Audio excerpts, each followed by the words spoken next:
Mary from the Gloucester Branch Library for our GCLS STEM is Fun activity. So today you're joining me in my kitchen to make rock candy.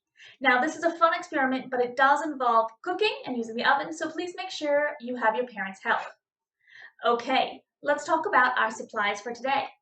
You are going to need 3 cups of sugar, only 1 cup of water, some food dye.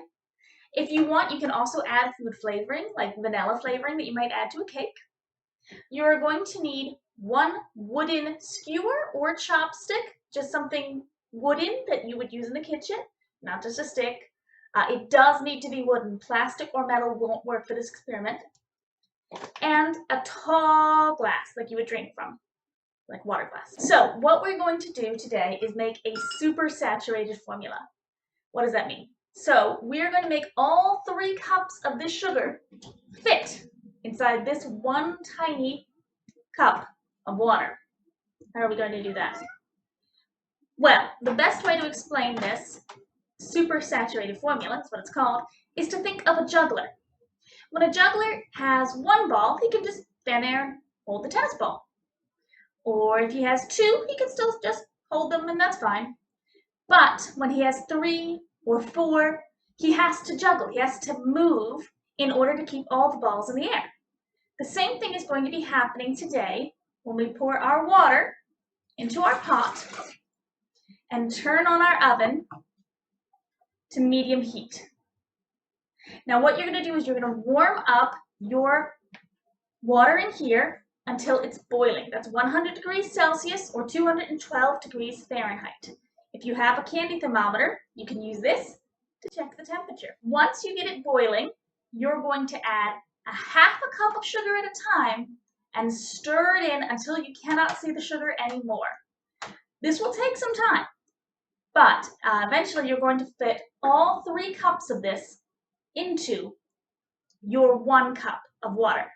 And once you've done that, you have your super saturated solution. So I'm going to pause the video here and go ahead and wait for this to boil. Okay, so at this point our water is just boiling and I'm going to turn down the heat to low-medium heat because you want your water to be boiling, but you don't want it to boil over. Your water will start to evaporate if you do that, and we don't want that to happen.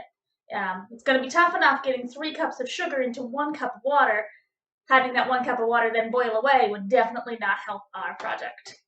So when you add your sugar, you're not just going to dump it all in at once. You want to add just a half a cup at a time. Now you can do that like I am by pouring a little bit in at a time and stirring it in until you can't see the sugar anymore.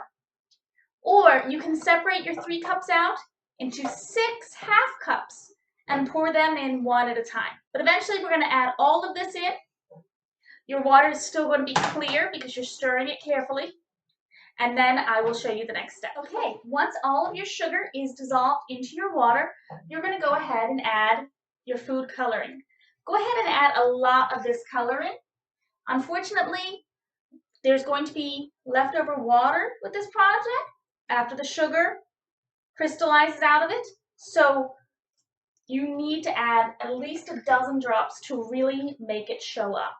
I'm going to add red and blue, make a lovely purple color, and stir that all up.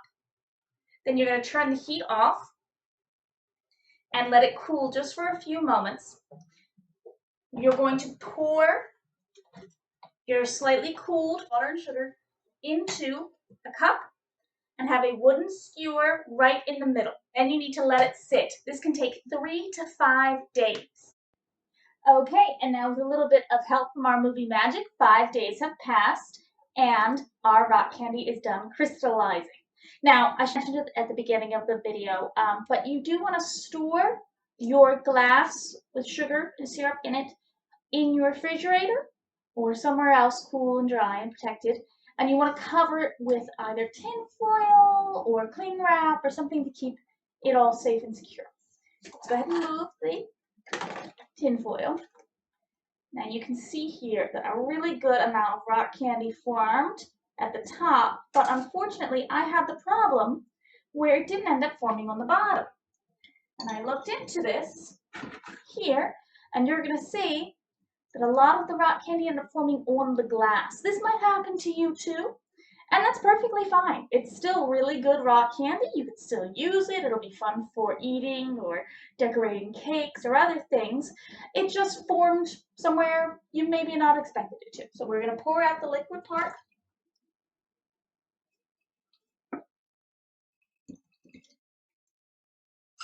Oops. Okay, here it comes out. And as you can see, you got the crystals growing on the inside of the glass. Might be a little tricky to get to, but it is still really good rock candy. So that is how you grow your own rock candy at home. I hope you have fun with this science experiment, and I'll see you again. Bye-bye.